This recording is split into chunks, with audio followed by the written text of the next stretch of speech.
Hello and a very warm welcome to this special. Gujarat Titans have qualified for the finals. They've got through to the finals. They were the first team to qualify for the playoffs and now the first team to make it to the finals. Now, who will be the other team? That's what the race is for. That's what the fight is for. And today is the eliminator that will be played between Royal Challengers Bangalore and Lucknow Supergiants. The winner of today's game will then go on to play Rajasthan Royals in qualifier 2. Nikhil Narayan's here with me. We look at the likely playing 11s for the two teams. We'll also look at our fantasy team. So it's a guide for all of you.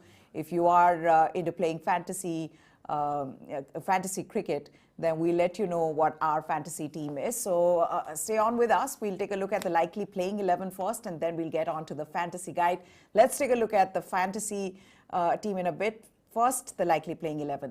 So let's start then with Royal Challengers Bangalore. They needed some help from Mumbai Indians, but now they are through. Whereas for the Lucknow Supergiants, they qualified comfortably for the playoffs. But look at that team again. Virat Kohli hitting form. That is the big point for them. The big, it's something that will make them very happy. Faf du Plessis has also been somebody who's been scoring runs for them consistently. Rajat Patidar is looking good. Glenn Maxwell, he's been scoring runs as well. So it almost seems like everything seems to have aligned for Royal Challengers Bangalore, Nikhil. And I won't be surprised if they beat Lucknow Supergiants today.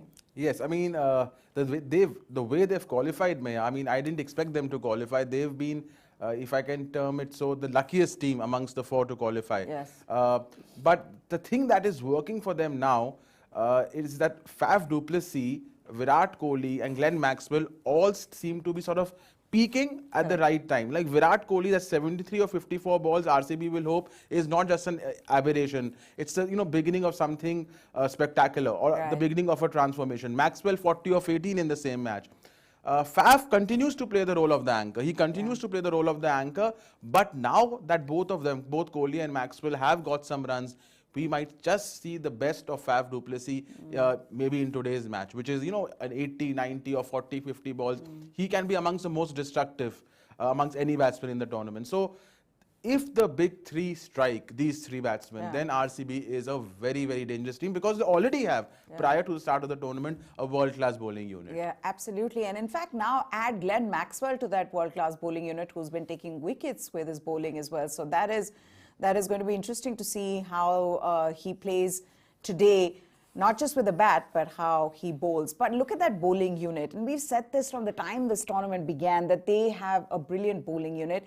Siraj, of course, Mohammad Siraj was dropped because he has been expensive in the tournament. But Vanindu Hasaranga, they've not missed Yuzvendra Chahal for a moment, given how well Vanindu Hasaranga has bowled. And again, consistent performance. You haven't seen Vanindu Hasaranga, get hit for a lot of runs. He's been economical. He's been one of the highest wicket takers in the tournament, right after Yuzvendra Chahal. So he's in that purple cap fight. Then there's Harshal Patel. He did it last year, but this year started off slowly and then got into his groove. And then there is Josh Hazelwood. The moment he came in, you realized what Royal Challengers Bangalore was missing, especially with Mohammad Siraj not hitting a form earlier on. Absolutely. They've covered all bases. See, Harshal Patel is bowling very well in the death overs. Hazelwood is bowling well in the power play. Hasaranga is controlling the middle overs brilliantly. Siraj has been disappointing, yes. But given his experience and what he's capable of, I think they'll play him in the big match. I think they'll play him in the big match and not play Siddharth Kaul. Well, Siddharth Kaul also got hit for 43 odd runs in the last game. So, it's a choice between experience and skill of Mohammad Siraj versus Siddharth Kaul. Okay, now that is Royal Challengers Bangalore. We'll come back to them. But first, also look at Lucknow Supergiants. Now, Lucknow Supergiants, unlike Royal Challengers Bangalore, have had no trouble qualifying. They've been a team that has constantly maintained their position in the top four. They've been a team, again, who've been consistent, one of the more consistent teams, with Gujarat Titans being one of them, Rajasthan Royals being the other, and then there is Lucknow Supergiants. So they have been a consistent team, but they are dependent on their openers. In fact, in the last game, it was Quinton Decock and Rahul who, there was no need for anybody else to come in. They finished the game for them. Absolutely. I think the weakness is the strength here. The strength is the top three, and the weakness is that if one of the or two of the top three don't score, that middle order is amongst the weakest in the tournament, at least in terms of batting average and run scoring. So therefore, a lot of dependence on Rahul, Quinton Decock and Deepak Hooda. Yeah. Krunal Pandya, Badoni started well. Stoinis hasn't done much except for one match. Holder, these four batsmen, this middle order needs to perform. They need to chip in with the performances. Otherwise, you can't expect Decock to score 100 in every match. And, KL Rahul, they've already scored more than 500 runs individually in the tournament. Hooda has scored above 400. So the middle order needs to fire. Yeah. The team was built on, destructive all-rounders, some of the best in the world. It needs to sort of, they need to deliver. Stoinis needs to live up to his reputation. Otherwise, I see LSG, having, a little problem. But where LSG may have surprised us is with their bowling. Most wickets in the tournament, Absolutely. best bowling average, best bowling strike rate. I mean, Incredible. we expected RCB, Titans or, the Royals to have those numbers. Yeah. But with that bowling lineup to have those numbers, absolutely incredible. Yeah, which is what we were talking about before we came into the show, that if you look at their bowling lineup, they don't have some really big names in their bowling lineup. But Avesh Khan has delivered, and how Dushmanta Chamira, for that matter, has delivered. Whenever he's come in to bowl, he's been good. He's been impactful for them. But the standout bowler for me, and he's not the highest wicket taker, and that's Mohsen Khan. It's incredible to see a bowler debuting his first season, then to have the economy of 5.9, and he's giving you wickets in various stages of the match. It's fascinating to see the kind of depth that we have in domestic cricket, because at the beginning of the tournament, nobody would have thought Mohsen Khan would bowl like this. So he has been the standout bowler for me. Absolutely. Mohsen Khan is just one of the several left-armers, in this tournament, and Indian left-arm bowlers who've done so well. I mean, we did the show the other day, number of, Indian fast bowlers who've picked more than 15 wickets. Yes. And this season there was a record. I think there were 8 or 9 of them. That's I think by the time we did the show till now, I think that list has gone up to 10 to 12. Yeah, I think Prasidh Krishna is the one, and he would have taken more wickets since then. So, it's just amazing the talent we have. Suddenly we have, since the rise of Bumrah, Ishant, Shami in the last 3-4 years under Virat Kohli, the talent we have in our fast bowling pool. And Mohsen Khan seems to be just, one product of that pool. Okay, now I'm also being given these stats by Atisha, producer, and these are again fascinating, because you keep looking at their bowling and you wonder why they have the best average, why they have the best strike rate. This is why they have the best average and strike rate in the death overs. First of all, Mohsen Khan, the best economy rate in power plays in this edition of the IPL. And the interesting bit would also be how Mohsen Khan bowls to Virat Kohli. But even otherwise, you look at some of the other all-rounders, Marcus Stoinis, Jason Holder, they are striking well. So it's interesting to see that LSG have done well in the tournament because of all of them. And again, like Gujarat Titans, I would think with LSG as well, they are dependent on their top order, but it's the bowling which is constantly delivered. Bowling has delivered. Otherwise, with that middle order not being so consistent, they could have been in trouble. But the bowling has, they've gone beyond expectations. No one expected LSG bowlers to have these numbers. And therefore, I think they are at the number 3 position. A little disappointing for LSG. I think in the first half of the tournament, they were in the top 2. But suddenly they dropped down to number 3, which means they play the eliminator and not the qualifier 1. But still, I think it's going to be an interesting match for them. RCB could be a tricky team, though. Okay, let's just go back to Lucknow Supergiants playing 11, likely playing 11 for today. And also, one of the things that I wanted to talk about is the last game that they played, Nikhil. They won by I think 2 runs. Right. Came very close. Last Evan Lewis catch was a thriller, one of the best matches of the tournament. Right. But that begs a question, KL Rahul's strike rate in that match. Do you agree that he was slow? Yes, Quinton Decock was scoring, at a brilliant strike rate. He scored some 140 runs in 70 balls. But at the other end, you have KL Rahul, who's, going very slow. Yeah, I mean, I've said this before. Would that have made a difference? Yes, it because does. They could have lost. They won by just 2 runs. See, KL Rahul has to adjust. He can't be rigid about how he bats. So, if they lose early wickets, if they lose Decock and Huda, he has to anchor the innings because the middle order is weak. But if they don't, if they have a partnership of 60, 70 plus, then there is no need for one of them to play anchor. Why, given, the teams are chasing down large totals, why not go all out from both ends? Correct. Especially when you know that when you score at a strike rate of 150 plus, your team wins 70 to 80% of the matches. And if you don't, your team doesn't win. There is historical data backing it. So KL Rahul, given if the circumstances allow, must play aggressive for his team. Yeah, that is one of the questions that everybody is asking, that would that be a good innings from him had they been on the losing side, and they won by just 2 runs in that match. And he played 20 overs and, ended up scoring 68 runs. Okay, now let's talk about also the fantasy guide. What is the team that we have for you? Let's take a look at that team. We'll begin with KL Rahul, the captain. Again, he's been in tremendous form, strike rate or not. He's been, consistently scoring runs. So we've gone in with KL Rahul. Also, we've seen what captains are doing in big pressure situations with Sanju Samson yesterday, Hardik Pandya as well in the tournament. KL Rahul in form. He's the captain today. KL Rahul has to be. KL Rahul is the IPL run machine. Scoring quickly or not scoring quickly, he's scoring. And he scored above 600 runs, in almost every season in the last 3 to 4 seasons. This season also he'll end, given how many matches they play, he will end close to 600 runs. So, KL Rahul is the IPL run machine, and he has to be. He's a good choice for captain. It's just that he's consistent. He will score that 40 to 50 almost in every match. Correct. It's a given. Okay, then we move on to his partner Quinton Decock, who I saw one of the best hundreds ever. Absolutely. In the history of the IPL. 140 of 70 balls. Quinton Decock was absolutely incredible, just destroying the bowlers. And the interesting thing is that Quinton Decock and KL Rahul have the best batting average for the first wicket in this edition of the IPL, which is 44.38. Absolutely. I think they've overtaken Shaw and Warner also because, Shaw got injured and, he hadn't played many matches for the Capitals. So, but yeah, Decock and Rahul are the best opening pair of the tournament. And if Decock plays like that, that was reminiscent of how he plays for MI in 2019, 2020. Then he becomes, a match winner who can single-handedly win you a match. He doesn't need the partner at the other end. So Decock is a very, very dangerous batsman, top of the order, if he plays like the way he did that day.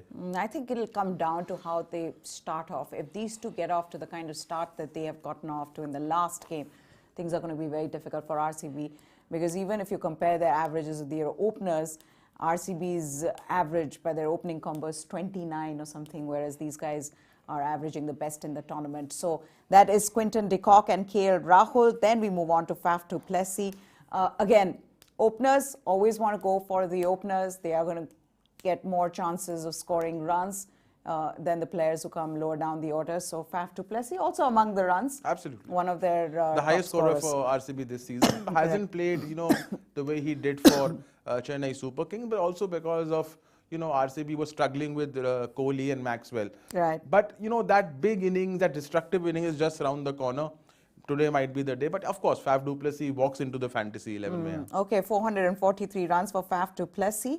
And then comes, for the first time, I think, ever in this IPL, Virat Kohli really in the 11. Again, he looked good, and, the difference being that in the last one of the other 50s that he scored in the tournament, he still wasn't as fluent as this one. And somehow I felt, especially in the last innings, Nikhil, that his luck was also changing for him. And somehow I feel like he's slightly more lucky from now on. The times have changed for him is what the sense I get, the feeling I get. Yeah, it was a much better knock than the previous 50. And also, some of the shots were absolutely, absolutely exhilarating. Also, the last time I remember, we didn't have Virat Kohli in our fantasy. Yes. We had dropped him. So now, based on that 73 or 54 balls, we have got him back. But see, Virat Kohli is a big match player. And we are just hoping that that knock was not a knock in isolation. It was the beginning of maybe the transformation. Okay, then we move on to our next player in our fantasy team, and that is Deepak Huda. Again, the moment he shifted up, he went up the order to that number 3 position, he started scoring runs, has looked good. The reason why he finds himself in the Indian team Also, because of how consistently he's been scoring, he's scored some 400 odd runs for Lucknow Supergiants. So he's in our fantasy 11. Absolutely. He's been brilliant. He has been the glue in the middle order for LSG. If he wasn't there, LSG would have collapsed. He has been the, the fulcrum at number 3 and 4, scoring runs consistently almost in every match. So he's been absolutely brilliant for them in the middle order, accelerating towards the death. Also a very useful bowler. So Deepak Hooda thoroughly deserved the place in the Indian 11. Okay, then we move on to the next player, and he's also the vice captain for us, and that is Glenn Maxwell. Glenn Maxwell in the last 3 matches has scored 40, 35 and 33, I think. So he's looking good. Also, his recent scores against Royal Challengers Bangalore where are they? He's taken 5 wickets in the last 4 outings, not the recent matches, but overall in this IPL, he's started scoring runs in the recent games. So that is good to see, and also because he's taking wickets now, he's a good choice as your vice captain. Absolutely. Glenn Maxwell, he's peaking at the right time. Yeah. Glenn Maxwell is peaking at the right time. That 40 of 18 was absolutely phenomenal. He's bowling now very long, picking wickets. So if Glenn Maxwell, he's an X-factor player. He can win you matches, change the complexion of a match within 1 or 2 overs. So therefore, Glenn Maxwell has to be in our fantasy 11. Okay. Also, in his last 4 games at the Eden Gardens, he has scored 183 runs at a strike rate of 183. So he does like this, this stadium, this ground. Okay. Then we move on to Shahbaz Ahmed for Royal Challengers Bangalore. Again, a bit of a differential pick, but why not? I mean, he has been by far the unlikeliest of heroes in a lot of matches, especially in the first half of the tournament when Dinesh Karthik was finishing the games for Royal Challengers Bangalore. He had an able ally in Shahbaz Ahmed. Yeah, I mean, if Dinesh Karthik is Batman, he was Robin. Yes. So, that's how they finished matches. He always played the support act, didn't make it to the headlines, while Dinesh Karthik was the finisher. But Shahbaz Ahmed played his part. Also a very useful bowler, not highly underrated, not given his due. Yeah.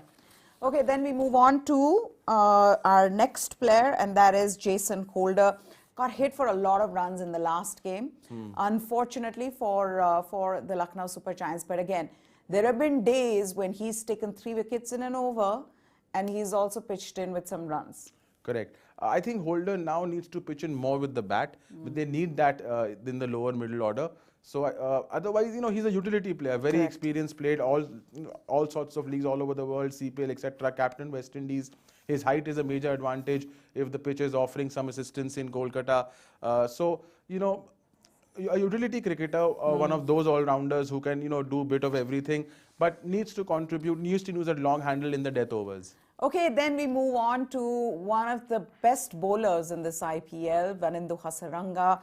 He's been incredible in this tournament, playing his first tournament, question marks over whether he really will be able to do well, but he has, proved everybody wrong, and he said, look, I can do this in what is by far the best T20 league in the world. 24 wickets in 14 games at an average of 15.08. Absolutely brilliant, Maya. RCB hasn't missed Yuzvendra Chahal, as you mentioned, because Hasaranga has been consistently brilliant. Second highest wicket taker of the tournament, continuing from the World T20 where he was the highest wicket taker. Just like Rashid Khan, he bowls a lot of wrong gun and googlies. Correct. He's just, he's just a brilliant bowler. You seldom see him going for runs, seldom see, batsmen hitting sixes off him. He's a very shrewd and clever bowler, picks heaps of wickets, chokes the opposition batsman in the middle overs. A little genius from Sri Lanka. And not just middle overs, he's also got them wickets in the death overs, as I've seen. Yeah. He's taken 6 wickets in 5 overs in the death at an economy of 6. Okay, then we move on to the next bowler, and that is the leading wicket taker for Lucknow Supergiants, Avesh Khan. I saw a brilliant stat of Avesh Khan. Since 2021, he's had the second joint highest wickets in power plays. Wow, I mean, incredible. So, Harshad Patel bagged the limelight last season, bagging 32 wickets. But Avesh Khan, if you remember, was the second highest wicket taker. And he's continued from there. He's been very impressive this season. He picks you wickets in the power play, yes, but he also gets you wicket in the death overs. So Avesh Khan, a revelation with the ball. This team doesn't have superstars in their fast bowling unit. It doesn't have any big world-class bowlers LSG. Yeah. Avesh Khan is one of them. Okay, then the last bowler is Mohsen Khan. Last but not the least at all, Mohsen Khan. We just spoke about him. Economy of 5.90 in this format. I mean, to me, sensational. That is incredible. And he's doing this in power plays for you. He's doing this in death overs. He's picking wickets at that economy in power plays and in death overs. Absolutely. You know, to have that economy rate, I think he has the lowest economy rate in the tournament, maybe just after Sunil Narine, which is absolutely, absolutely sensational. For a bowler to do it in his first season in the most prestigious league in the world, the IPL, playing with among the best players in the world, it is not, I mean, it's incredible what he has done. It's incredible. He's got the best average as well of 13.23 among fast bowlers this season. Absolutely, and he's been striking with the new ball. I mean, it's absolutely brilliant. Mohsen Khan's rise in this tournament has been one of the success stories, not only for LSG but overall in this tournament. Also, Mohsen Khan's picked up 5 wickets in the power plays and 5 in the death overs. Yeah. So he's doing the job, like we said, in both the phases. Both the phases. And also, like I was saying, Mohsen Khan versus Virat Kohli will be interesting because RCB captain, former RCB captain, has a poor strike rate of 109.16 against left-arm pacers. And a couple of them have gotten him out this time, Mukesh Chaudhary being one of them. I mean, the former RCB captain has a poor strike rate against all different variety of bowlers. This time. So, yeah, I mean, including that, yeah. He's been dismissed by left-arm pacers 33 times in the IPL throughout. I love your stats. These are not my stats. These are Atishay, our producers, his stats. He's been kindly sending all these through messages to us so that we can put those out to you so that you can make up your mind on who are the players that you will like to take in your fantasy 11. Now, remember, this comes with its own set of financial risks, so be very careful, play safe, and that's it from Nikhil and me. We will join you at 6:30 on TV9 Bharatvarsh as we look ahead to this eliminator, and then at 7 o'clock, right after the toss, we'll be here with all the details from Kolkata with the toss, the playing 11, and all the rest of it. So News 9 Sports is what you need to subscribe to before that, and we say goodbye right here.